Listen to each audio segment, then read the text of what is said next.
कव्योऽप्यत्र मोहिताः तत्ते कर्म प्रवक्ष्यामि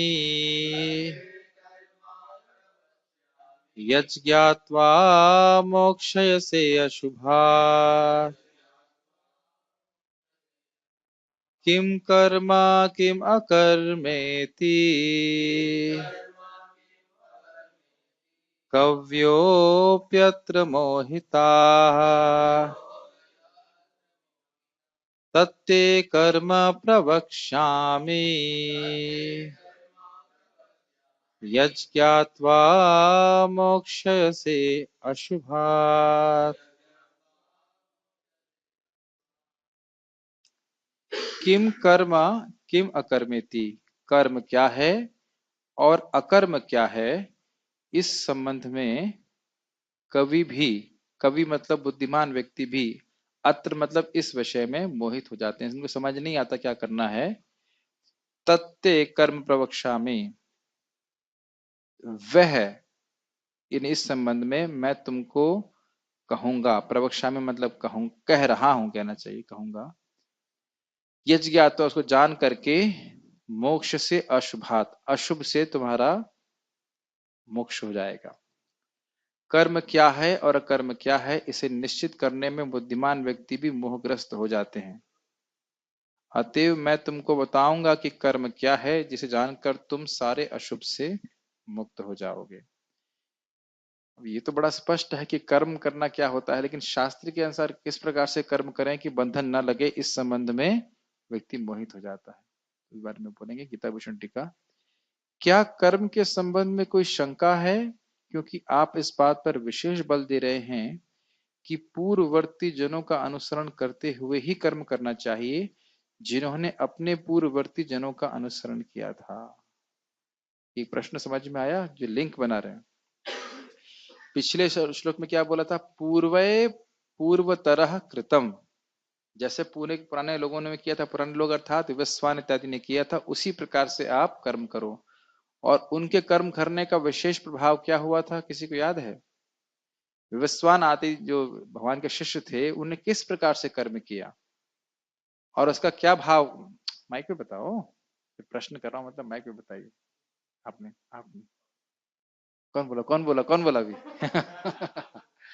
हाँ, मोक्ष को प्राप्त कर गए, और जैसा भगवान ने जिस प्रकार से कर्म करने कहा था उसी तरीके से, जैसे किस तरह से? निष्काम भाव निष्काम से। कर्म देखिए, और निष्काम भक्ति। कर्म जो है भक्तों की साधना नहीं है, लेकिन उस एटीट्यूड को जरूर हमें पकड़ना है।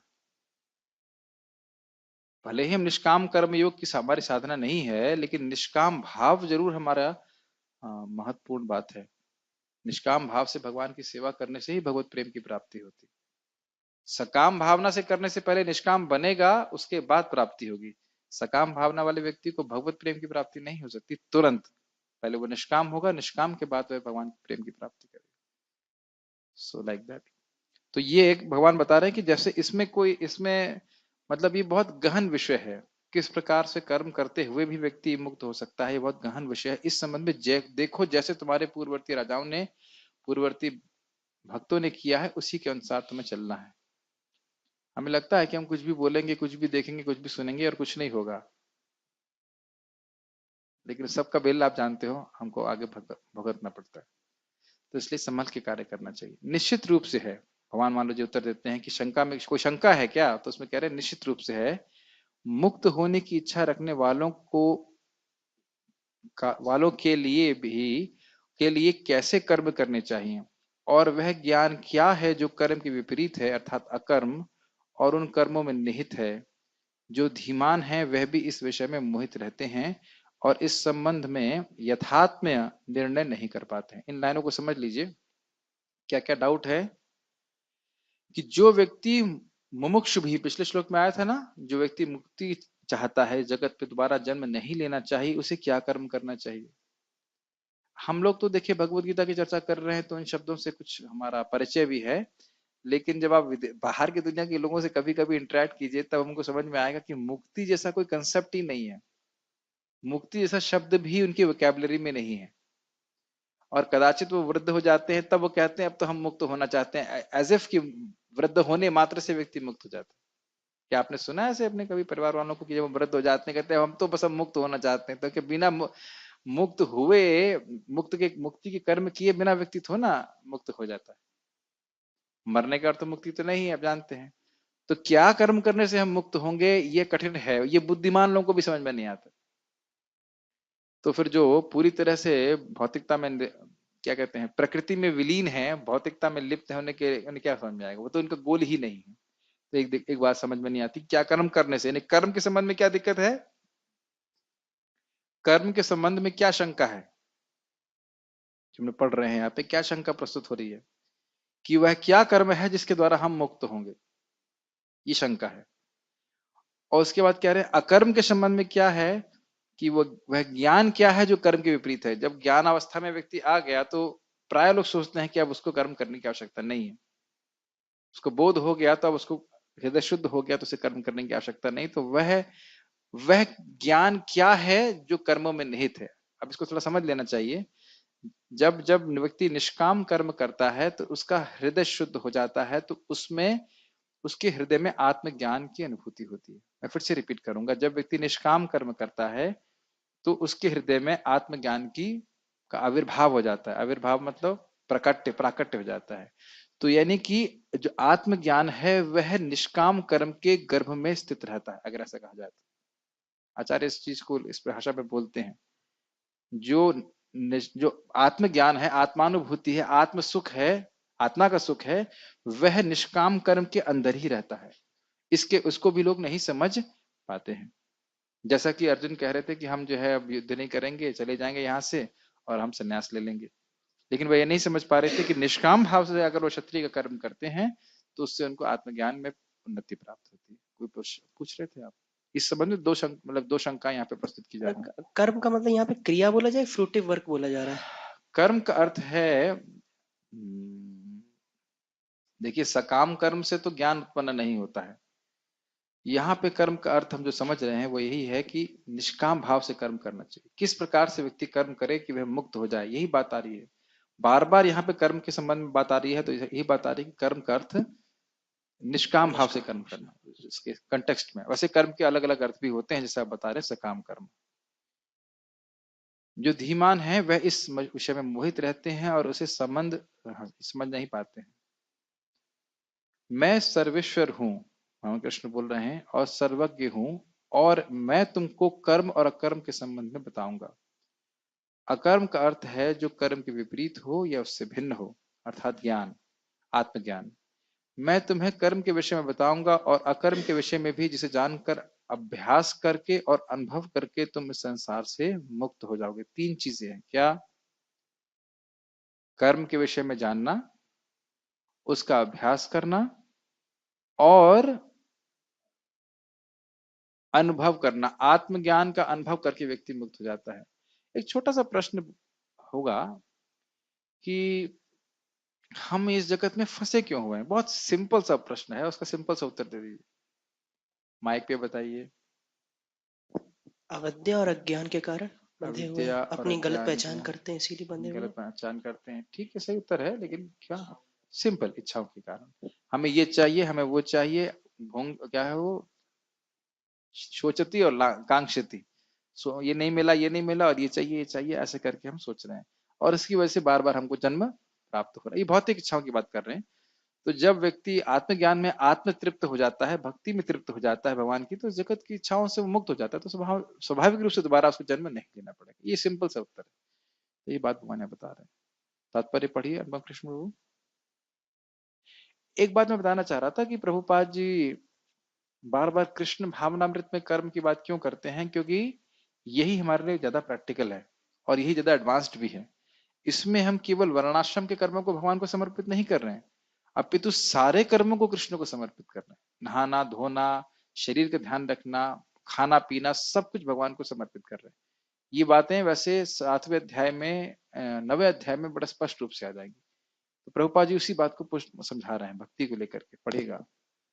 कृष्ण भावनामृत में जो कर्म किया जाए वह पूर्ववर्ती प्रामाणिक भक्तों के आदर्श के अनुसार करना चाहिए। पूर्ववर्ती बोलिए, पूरा पूरी पूर्ववर्ती। पूर्ववर्ती हाँ, प्रामाणिक भक्तों के आदर्श के अनुसार करना चाहिए। क्यों?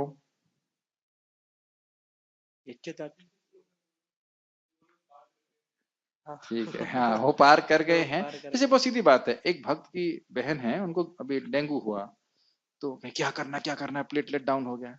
हमने कहा गिलोय गिलोय गिलोय। क्यों? कि मेरे को भी डेंगू हुआ था, मैंने पिया था, मैं 3 दिन में ठीक हो गया था।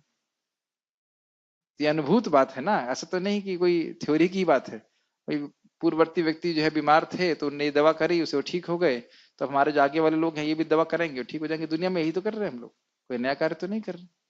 तो उसी प्रकार से जो पूर्ववर्ती भक्त हैं वह भी भगवान को प्राप्त किए हैं। इसको प्रमाण भगवान ने स्वयं किया था, बहवो ज्ञान तपसा पूता मद भावमागतः, ये बोला था। तो इसी बात को बोल के चल रहे हैं कि यही चीज मतलब स्थापित बात ऐसे करिए। यही चीज आप दूसरे अध्याय में भी देखेंगे, भागवतम के प्रथम स्कंद के, उसमें सदाचार को स्थापित कर रहे हैं कि भक्तों ने, जो लोग भगवान विष्णु की पूजा किए, वही पूर्व में भी भगवान विष्णु की पूजा करके अनेक अनेक लोग भगवान के धाम की प्राप्ति किए। तो उस पर कहा श्रीधर स्वामी कहते हैं सदाचार को स्थापित करने के लिए श्लोक बोला जा रहा है। सदाचार मतलब पहले के भक्तों ने क्या आचरण किया। पढ़िए आगे। इसका निर्देश 15वें श्लोक में किया गया है। ऐसा कर्म स्वतंत्र क्यों नहीं होना चाहिए, इसकी व्याख्या अगले श्लोक में की गई है। कृष्ण भावनामृत में कर्म करने के ये लिए लाइन समझ में आई आपको?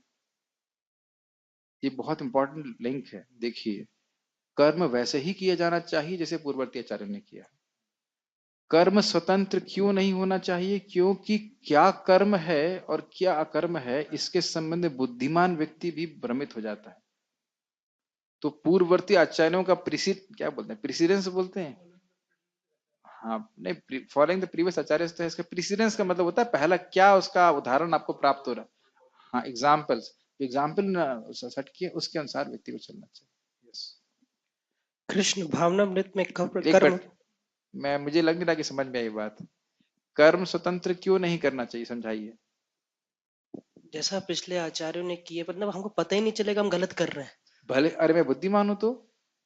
नहीं नहीं, तो शास्त्रों से जैसे पिछले आचार्यों ने किया है, तो उनके उदाहरण से हम सीखते हैं और उसी को अपने जीवन में अरे धारण मैं करते कह हैं। रहा हूं कि हम बुद्धिमान तो है ना। ये नहीं तो बात पता गीता, नहीं चल पाएगा ना क्या हाँ ये कर्म है। बात गीता श्लोक में बोल रहे हैं कि बुद्धिमान व्यक्ति भी संबंध में मोहित हो जाता है कि क्या करना चाहिए क्या नहीं करना चाहिए। एक छोटा सा एग्जाम्पल महाप्रभु की लीला से, कि तपन मिश्र बहुत सारे शास्त्र पढ़े थे लेकिन कंफ्यूज हो गए कि साधन साध्य क्या है। तो महाप्रभु ने कहा हरिनाम जप कीजिए और आप समझ में आ जाएगा। ऐसे करके ये साधन साध्य क्या है, जब तक हृदय शुद्ध नहीं होता है, स्पष्ट नहीं होता। तो इसीलिए पूर्व पूर्व अगर आचार्यों की बात सुन करके समझ करके देखिए, आप कितने भक्तों का प्रचार करेंगे ना, बोलेंगे हमको हरिनाम पे श्रद्धा नहीं हो रही। क्या आप ऐसे लोगों से मिले हैं? तो शास्त्री जी साधन कारण क्या है? शास्त्र, मैं पूछ रहा साधन शास्त्र तो पता चल जाता है ना, कोई अच्छे जो शुद्ध गुरु है उनसे यही तो पूछ बोल के। रहा हूं मैं, जब हृदय शुद्ध नहीं है तो व्यक्ति को साधन और साध्य के विषय में समझ में नहीं आता। हृदय से जब तक वो प्योर डिवोटीज मिलेंगे नहीं तब तक हो सकता एग्जैक्टली है। अरे भाई मेरा पॉइंट समझिए, मैं आपकी बात से एग्री कर रहा हूँ। जिसका हृदय शुद्ध है नहीं, उसको समझ नहीं आता कि जीवन का लक्ष्य क्या है, उसे कैसे प्राप्त करना है। पहली बात तो जीवन के लक्ष्य के बारे में कुछ सोचता ही नहीं है कि नहीं? जब भक्ति करते करते आपको लग रहा है इतना आसान है नहीं, क्या आपको लगता है कि इस्कॉन में सभी लोग प्योर डिवोटी बनने के लिए आए हैं? आपका उत्तर क्या है माइक में, बताइए। डिवोटी बनने आए। डिवोटी बनने आए हैं, यह भी प्रश्न चिन्ह है।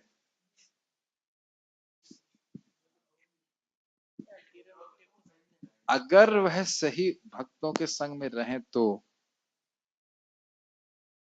ये सब आप लोग अपने अनुभव से, पता नहीं अभी कितना अनुभव हुआ इस्कॉन के अंदर रहते हुए।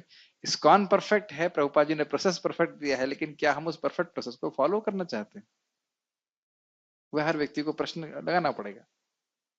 अरे आपको एक सिंपल सा उदाहरण दूंगा, समझ में आ जाएगा। आईआईटी में बहुत सारे लोग होते हैं, 3 लाख लोग बैठते हैं, तो सारे लोग क्वालिफाई नहीं करना चाहते, मम्मी के डर से, पिताजी के प्रेशर से फॉर्म भर देते हैं। अब पता नहीं कैसा अनुभव, हमारा तो अनुभव है, भर देते हैं, लेकिन उनको कोई एग्जाम देने की, पास करने की तैयारी करने की इच्छा नहीं होती। हाँ बोलिए। कुछ जगह में ना, कुछ बहू में ना, वो यूपीएससी की तैयारी करते हैं ताकि खाना ना बनाना पड़े। यस यस यस यस, ये बहुत अच्छा उदाहरण दे रहे हैं। और इसी प्रकार से दीनबंधु प्रभु बोलते, कोई ब्रह्मचारी रह सकता है और वो जप कर सकता है ताकि उसे आश्रम से ना निकाला जाए। पे योर रेंट जपा, किराए देते ना, उस तरह के सुलह वाला कर रहा है। तो खैर बात ये आ रही है कि कर्म अकर्म का क्या उद्देश्य है, इस संबंध में बुद्धिमान व्यक्ति भी भ्रमित हो जाता है। इसलिए पूर्ववर्ती आचार्यों से सुनना चाहिए, इसीलिए प्रभुपाद जी ग्रंथों को हमको खूब सुनना चाहिए, तब हमारा हम समझ पाएंगे जीवन का लक्ष्य क्या है। प्रभुपाद जी इस बात को बोलते हैं, मैं आपको एग्जैक्ट लाइन बोल रहा हूँ, इंग्लिश में बोल रहा हूँ। A person with ulterior motivations can not understand the philosophy of Krishna consciousness, ऐसा ही कुछ है। The person with ulterior motivations, ulterior से कुछ हिडन मोटिवेशंस हैं, वो समझ ही नहीं पाएगा कि विद्या क्या है, कृष्ण भावना की फिलोसफी क्या बोला जा रहा है। आप सब लोग सिंसियर डिवोटीज हैं इसलिए समझ पाते हैं, लेकिन कोई इनसिंसियर होगा, उसे समझ, उसको इंटरेस्ट ही नहीं होगा, समझ ही नहीं आएगा उसे क्या बोला जा रहा है। यस। जैसे हरिनाम महिमा में कहा जाता है कि कोई हराम हराम भी बोलता है तो भगवान उसको राम ले लेते हैं, या राजमा बोलता है तो र काट कर उसको जो है ले लेते हैं, हरियाणा बोलता है तो भगवान हरि आना, सारे सारे आप चीज ले लेते हैं। बताइए कि आप, मैं तो ठीक आपकी है। हम तारीफ भी करेंगे और थोड़ा डांटेंगे भी। आप इतना बढ़िया से जवाब करते हैं तो क्या हरे राजमा बोलते हैं? अब मैं आपके बोलना चाहता हूँ कि अगर इस तरह से भी कोई करता है तो उसको हो जाता है, देखिए तो भक्त कोई का किसी तरह से ही भगवान नाम अग्री, ले रहा है, चाहे अपने अपनी स्वीकृति के सोने के कारण या जैसे भी है, लेकिन वो एक बार भी हरे कृष्णा महामंत्र बोल रहा है तो कहा जाता है कि वो स्वीकृति होगी, मे भी उत्तरोत्तर, लेकिन एक ना एक देखिए दिन तो वो आगे। उसमें कोई डाउट नहीं है, लेकिन क्या हम लोग, हम किस असेंबली को एड्रेस कर रहे हैं? यहाँ सब ब्रह्मचारी हैं, अपना जीवन भगवान को समर्पित किए हैं, मैं उनको एड्रेस कर रहा हूँ। क्या उस तरह से आप बताइए हरे राजमा वाला जब करना चाहते हैं, आप अच्छे से जब करते हो, एंड इज वेरी गुड। भक्त कभी भी संतुष्ट नहीं होते अपनी भक्ति के प्रोसेस। तो वो डिस्कशन किसके बीच में हो रहा है? वो प्रीचिंग में तो जैसे कोई कैसे भी हरे कृष्णा करे, ठीक है। लेकिन जैसे आप ही बोलते हो कि जैसे अधिकार की बात है तो हाँ आगे लेकिन धीरे धीरे आ सकते हैं, उसमें हर तो कि है, कोई वो एक तो देखिए है, वो मैं बता रहा हूँ कि अब सडनली तो कोई अब देखिए जैसे कि मैत्रेय मुनि थे, प्रभुपाद जी खुद उसमें लिखते हैं कि वो शुद्ध भक्त नहीं थे, लेकिन जब उद्धव जी को भगवान कृष्ण उपदेश दे रहे थे तो भगवान की ही व्यवस्था थी कि वह भी आकर सुन सके। ये तो है ही कि हराम हराम बोलने वाला, राम जो भी है और शब्द यूज नहीं करना चाहिए, लेकिन जैसे भी हरि, कुछ भी ऐसे हरि रिक्तम ऐसे बोलने वाला, वो सब उसको लाभ होता है। लेकिन भक्त लोग चाहते हैं कि हम भाव से हृदय से भगवान का नाम जप करें, क्या आप नहीं चाहते? माइक पे बताइए, चाहते हैं ना हृदय से भगवान का नाम लें? तो हम लोग वहां रुकना नहीं चाहते, पर बाहर के लोग हम कैसे भी प्रीचिंग करें। नहीं, जैसे आज ही है, जैसे कि पहले जब मैं आया 12-13 साल पहले मैं तब भी नाम लेना चाहता था, लेकिन एक अधिकार होता है कि जब अग्रीड, लेकिन देखिए devotee is known by aspirations, बार बार मैं इस बात को रिपीट करता हूँ, हम कहाँ हैं उससे मतलब नहीं है, हम कहाँ जाना चाहते हैं। जिस दिन से व्यक्ति पहले दिन से ज्वाइन किया है, उसका उद्देश्य ये होना चाहिए कि मैं शुद्ध भक्त हूं। जैसे आज इन्हें मृदंग थोड़ा गड़बड़ बजाया, मैंने नाट लगाया, इसका मतलब कल ये नहीं बजाएंगे, मैं ही दूंगा बोलूंगा बजाओ।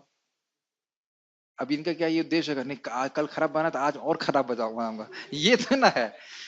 हर व्यक्ति देख रहा है कि कोई गलती करते हैं, हम इंप्रूव करना चाहते हैं, ये पॉइंट प्लीज को कई बार समझ लीजिए।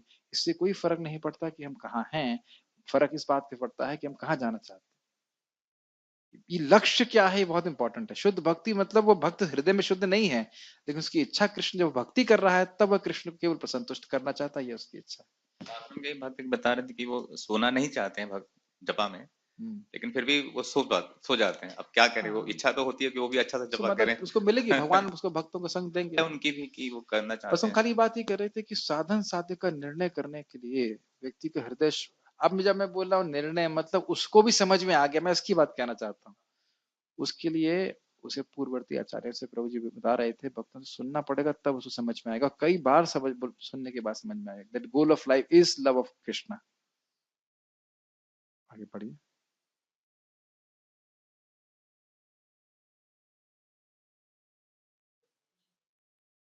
कृष्ण भावनामृत में कर्म करने के लिए मनुष्य को उन प्रामाणिक पुरुषों के नेतृत्व का अनुगमन करना होता है जो गुरु परंपरा में हो, जैसे कि इस अध्याय के प्रारंभ में कहा जा चुका है।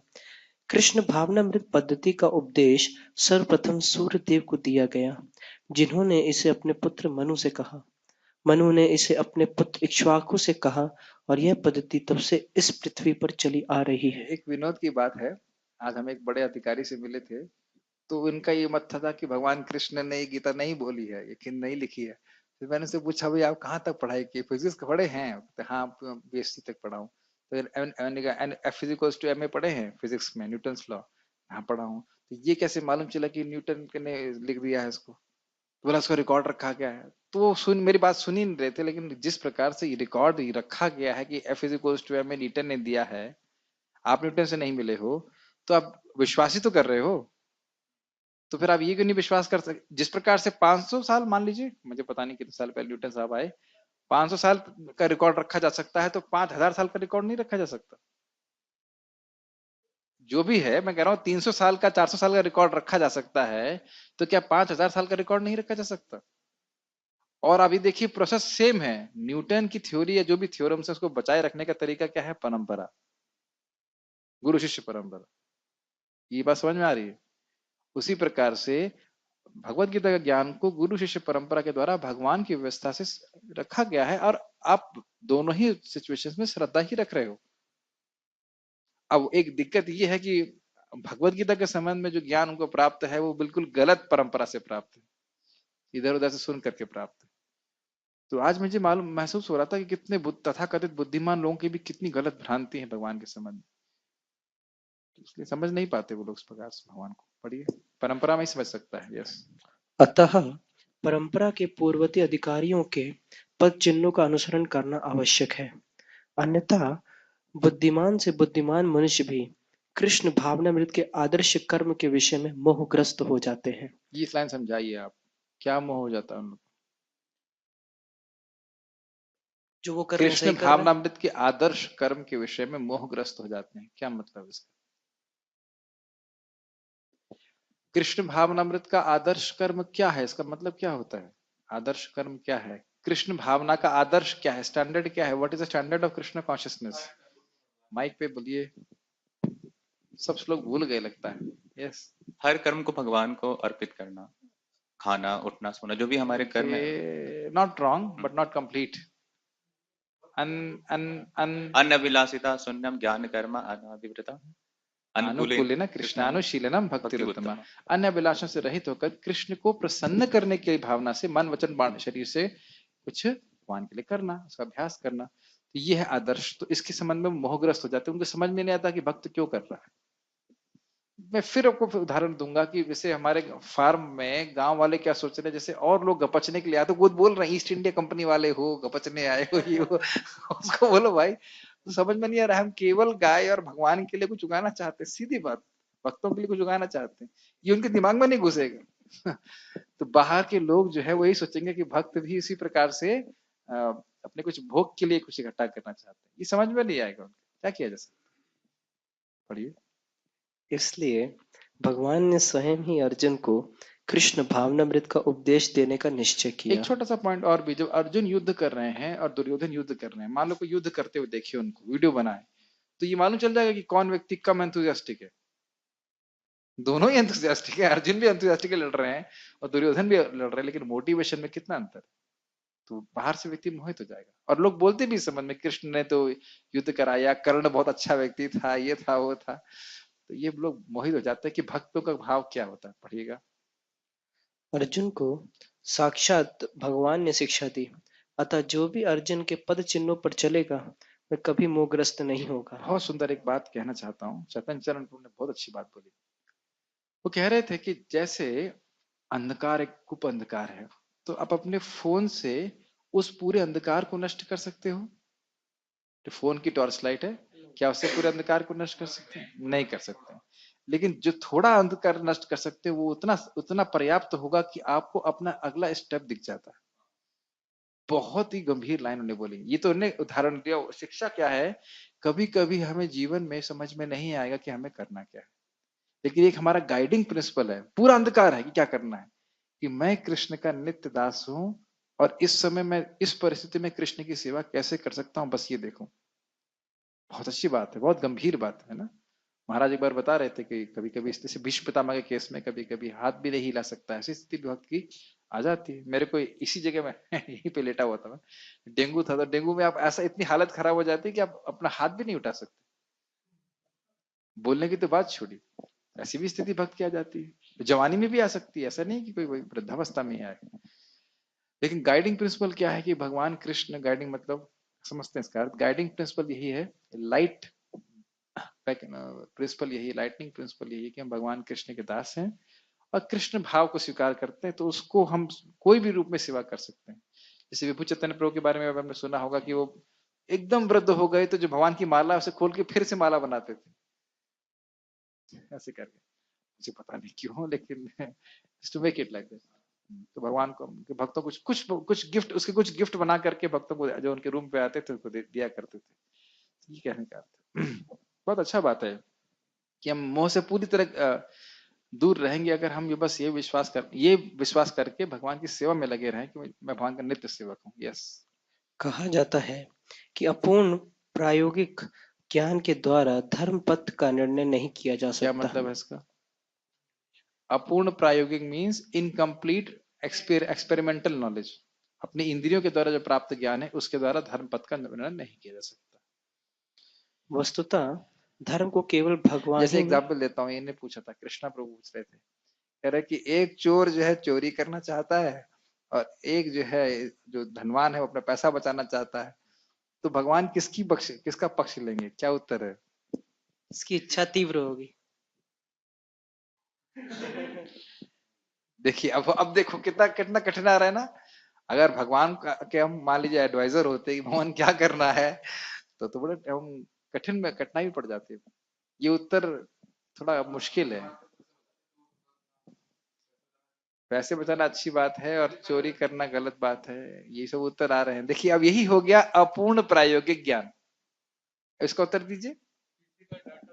पीछे का कर्म डेटा देखिए। नहीं, किसका कर्म फल के अनुसार किसको क्या मिलना चाहिए? कर्म फल के अनुसार है, उसमें भगवान लिप्त नहीं होते। ये तो हम सीख रहे हैं गीता में अभी। ठीक है।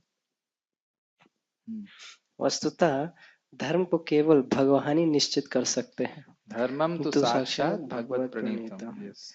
अपूर्ण चिंतन द्वारा कोई किसी धार्मिक सिद्धांत का निर्माण नहीं कर सकता। मनुष्य को चाहिए कि ब्रह्मा, शिव, नारद, मनु, चारों कुमार, कपिल, प्रहलाद, भीष्म, सुखदेव, यमराज, जनक तथा बलि महाराज जैसे महान अधिकारियों के पद चिन्हों का अनुसरण करे। केवल मानसिक चिंतन द्वारा यह निर्धारित करना कठिन है कि धर्म या आत्म साक्षात्कार क्या है। देखिए यही बात मैं थोड़ी देर पहले समझा रहा था कि अशुद्ध हृदय से केवल अपनी बुद्धि के द्वारा साधन साध्य का निर्णय नहीं कर सकता। उसे पूर्ववर्ती आचार्यों से सुनना पड़ेगा। यहाँ तक कि